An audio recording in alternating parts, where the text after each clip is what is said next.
congratulations to UNDP for launching the Borderlands Center to address the critical issue for Africa's integration, peace and development. Indeed, our continent inherited from the colonial history borders that too often divide communities in an artificial manner, posing threat to their livelihoods and security. Women have been at the forefront of seeking solutions. To give one example, in the years of great turmoil in the Mano River region, women have established cross-border community radios to provide early warning and early response. I urge the center to work closely with the existing women-focused organization to strengthen a gender mainstreaming approach to borderland solution. Thank you very much. For decades, the people of the border regions of Africa have grappled with violent conflict, climate shocks, and marginalization. These communities find themselves in acute poverty with little prospect and a widespread sense of exclusion that can lead to displacement, discontent, and radicalization. But these areas are also a source of opportunity to build up cross-border trade and markets to ensure regional stability, socio-economic and cultural development. The European Union, through the Emergency Trust Fund for Africa, has been supporting a €68 million innovative program that covers the entire length of the Kenyan-Ethiopian border, southwest Somalia, and also the area between western Ethiopia and East Sudan.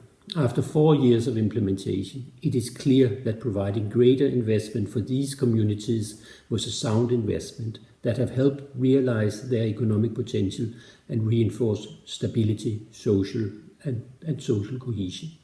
We will continue working to ensure that borderlands issues find their space in the political agenda to transform them into more prosperous and stable areas, with the ultimate goal of ensuring communities have a sense of belonging and prospect for a better future. I wish you a successful conference.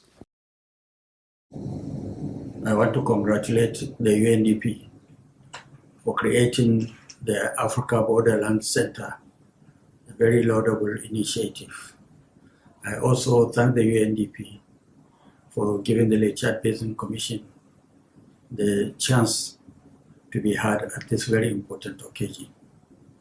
The Lake Chad Basin was, until now, the breadbasket of the Sahel, exporting livestock, fish, gum arabic, grains, and a host of other products. It was also the regional magnet, attracting farmers, fishermen, and traders in these communities from far and wide in search for greener pastures. Insecurity occasioned by terrorist activities have, however, changed all that.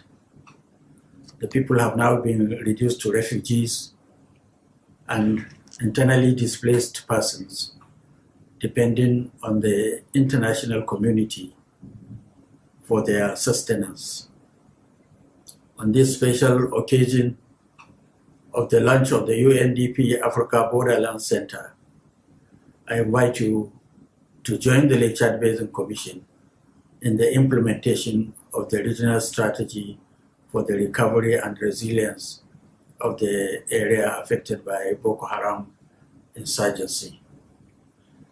The strategy, which is a borderland project, was produced by the Lake Chad Basin Commission with the support of the African Union and the UNDP. It seeks to establish a common approach and an inclusive framework for all stakeholders to support a timely, coordinated, and effective transition from stabilization to early recovery and to the resumption of the stalled development processes in the borderland states and provinces of the 4 countries affected by Boko Haram insurgency. The strategy is driven by the governors of the affected borderland states and provinces with the support of their national governments, all within the frameworks of the national development policies. You are invited to join us in the implementation. Thank you very much. Cross-border and Borderlands will remain a priority for the Peacebuilding Fund's investment in 2021. This geographical targeting is part of our DNA. Since 2017, the Peacebuilding Fund has invested significant resources, over $30 million, to address critical cross-border peacebuilding challenges in Africa, from farmer-herder conflicts to preventing violent extremism, community security, to youth participation, and beyond. One of the key priorities of our 2020-2024 strategy is to extend the PBF's support to cross-border programs to address wider regional trends through multi-country programming. In 2021, we anticipate to increase our investments to local mediation efforts and peacebuilding capacities in the Lipta-Gogurma region, expand our farmer-herders cross-border support in the Sahel and Central Africa, support preventive approaches to avoid a further expansion of violent extremism, and address illicit cross-border trafficking in West and Central Africa. We count on the UNDP Borderlands Center to support such efforts, and we look forward to a very strong partnership with you in the years to come. And congratulations on the official launch. Good luck. Thank you.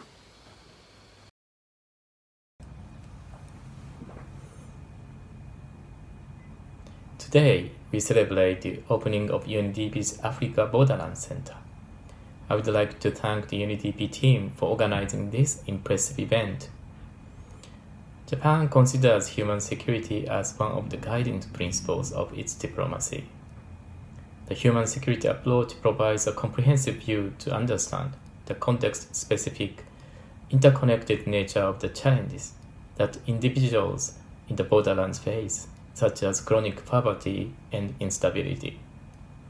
Our new funding to UNDP will support the borderlands in the Sahel by creating conditions conducive to cross-border trade, dialogue, and enhancing resilience, with a focus on women and youth organizations. Next year, we will host the 8th Tokyo International Conference on African Development, Decade 8 in Tunisia. We should make Africa's borderlands a key accelerator to promoting a sustainable, prosperous, and inclusive future for the continent. Together, we can unlock the potential of the borderlands. Thank you.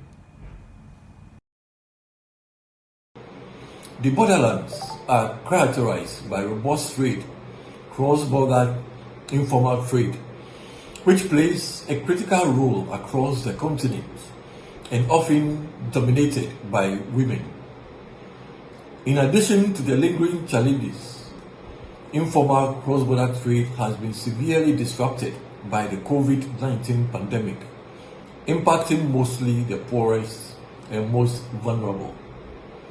The spread of the virus is likely to further erode trust in borderland communities, especially among these vulnerable and historically marginalized groups, women, and unemployed youth.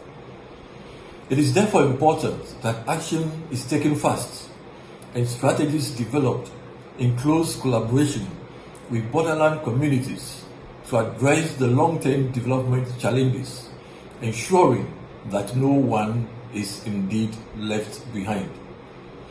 It is in this context that the launch of the UNDP Africa Borderlands Center is timely and critical to offer technical advice that will enable better design, implementation, and adaptation of development programs for border regions across Africa.